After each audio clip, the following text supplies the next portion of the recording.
আসসালামু আলাইকুম। Kitchen of রাফারুখি রান্নাঘরে আপনাদেরকে স্বাগতম। আজকে আমি আপনাদের সাথে আমাদের খুবই পরিচিত একটি ছোট মাছ, দেখতেই পাচ্ছেন পুঁটি মাছ, তার একটি রেসিপি শেয়ার করছি। এই রেসিপিটি তৈরি করার জন্য প্রথমে আমি বেশ কিছু পুঁটি মাছ কেটে পরিষ্কার করে ধুয়ে নিয়েছি। এবার একটি গ্যাসের চুলায় কড়াই বসিয়ে দিলাম। কড়াইয়ে পর্যাপ্ত পরিমাণ তেল দিয়েছি। তেলটা যখন খুব ভালোভাবে গরম হবে সেই পর্যায়ে সেই লবণ হলুদ মাখিয়ে রাখা পুঁটি মাছগুলোকে আমি তেলে ছেড়ে দিচ্ছি। একে একে আমি সমস্ত মাছগুলোকে তেলের ভিতরে ছেড়ে দিব।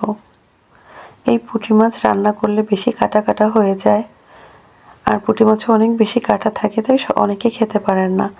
এভাবে যদি আপনারা পুঁটি মাছগুলোকে ভেজে খান, আশা করি কাটার প্রবলেমটা অনেক কম হবে এবং খেতেও খুব ভালো লাগবে।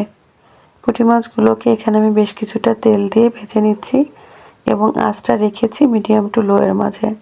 আপনারা যদি হাই হিটে এই মাছগুলোকে ভাজেন সেক্ষেত্রে মাছের বাইরে বেশ কিছুটা কালার চলে আসবে, কিন্তু ভেতরে কাঁচা থাকবে, সেই মুচমুচে ভাবটা হবে না। আর যদি সময় নিয়ে মাছটাকে ভাজা হয় সেক্ষেত্রে মাছগুলো অনেক বেশি মুচমুচে হয় এবং খেতে খুবই ভালো লাগে। গরম গরম এই মাছগুলোকে খেতে বেশি ভালো লাগে। মাছের এক পিঠ খুব ভালোভাবে ভাজা হয়ে গেছে। এবার আমি মাছগুলোকে উল্টে দিচ্ছি। এক পিঠ যখন খুব ভালোভাবে ভাজা হয়ে যাবে সেই পর্যায়ে উল্টে দিয়ে অপর পিঠও ভালোভাবে ভেজে নিতে হবে। আপনারা দেখতে পাচ্ছেন মাছগুলো কি সুন্দরভাবে ভাজা হয়ে গেছে। দেখেই বোঝা যাচ্ছে যে মাছগুলো অনেক বেশি ক্রিস্পি হয়েছে। মাছগুলোকে আমি মুচমুচে করে ভেজে তুলে নিয়েছি।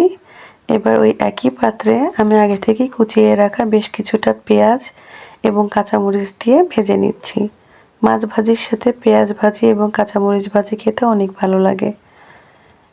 আমি আঁচটা বাড়াইনি, মিডিয়াম টু লো আছে পেঁয়াজ এবং কাঁচামরিচগুলোকেও আমি ভালোভাবে ভেজে নিব। পেঁয়াজ এবং কাঁচামরিচকে আমি গোল্ডেন ব্রাউন করে ভেজে নিয়েছি।